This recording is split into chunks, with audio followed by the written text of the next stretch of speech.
Personal ব্যাপার, তারপরে আমি সবাই আছেন একান্ত পার্সোনাল ব্যাপার, তারপরে আমি একটু এখানে উল্লেখ করতে চাচ্ছি। আমাদের সামনে এখানে আম্মার সময় ছিলেন, উনি ডিজিএসএসএফ ছিলেন, রুমি সাহেব ছিলেন। রুমি সাহেব উপস্থিত আছেন? জি, I can see your hand. Rumi সাহেব, আপনার নিশ্চয়ই মনে আছে, I owe you an Apology.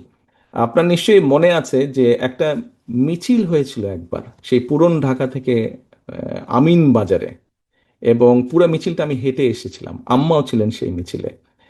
তো সেই মিছিলে আহ, অনেক ভিড় হট্টগোল। আপনি আমাকে একটা কোনো কিছু বলেছিলেন।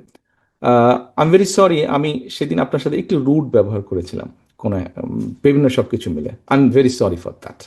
আমি অনেক দিন চেষ্টা করেছি আপনাকে রিচ করার জন্য, একটু Never express mind. My apology, to express my apology. আমি সুযোগ পাইনি, আজকে সুযোগ পেয়েছি। I am really sorry for that. Thank you. সকলে ভালো থাকবেন, সুস্থ থাকবেন সকলে, এবং আহ, আম- সকলের কাছে আমি আপনাদের সহযোগিতা প্রত্যাশা করছি। আসসালামু আলাইকুম। আমি কৃতজ্ঞ থাকি, আপনার কাছে কৃতজ্ঞ থাকবো। আপনি যেটা বলেছেন, thank you very much. I remember it. Thank you. Thank you. Thank you.